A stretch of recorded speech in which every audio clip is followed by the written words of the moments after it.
तुम्ही पाहत आहात आपलं मलकापूर न्यूज।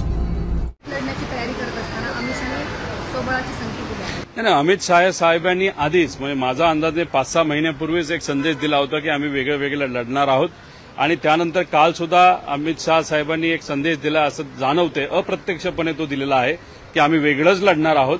तेव्हा शिंदे साहेबांनी सांगितले की आम्ही सुद्धा तयारी ठेवलेली आहे वेगळं लढायची, म्हणजे कुठं ना कुठंतरी शक्ती प्रदर्शन हे तिन्ही पक्षातून येणाऱ्या विधानसभा आणि लोकसभेला होईल असं कुठेतरी चिन्ह त्या ठिकाणी आपल्याला बघायला मिळतं आणि त्यामुळेच कदाचित बऱ्याच ठिकाणी उमेदवार सुद्धा विविध पक्षाचे हे या तिन्ही पक्षांनी त्या ठिकाणी घ्यायला सुरुवात केलेली आहे।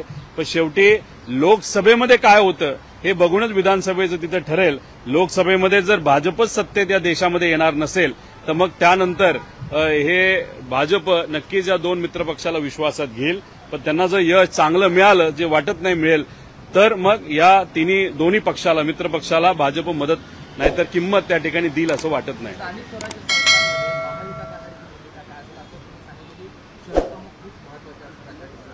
नाही, जिल्हा प्रमुख आणि शहर प्रमुख यांना सुद्धा विश्वासात घेतलं जाईल आणि त्यानंतरच आमचे जे सर्व पक्षाचे प्रमुख असतील म्हणजे त्या पक्षाचे प्रमुख हे त्यानंतर निर्णय त्या पक्षाचा घेतील।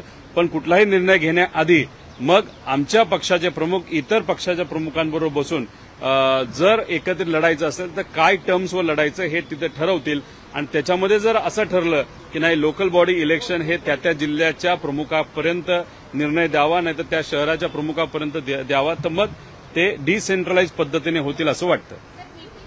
ताज्या आणि महत्त्वपूर्ण बातम्या पाहण्यासाठी आजच आपलं मलकापूर न्यूज चॅनलला YouTubeवर सबस्क्राईब करा आणि बेल आयकॉनला प्रेस करा।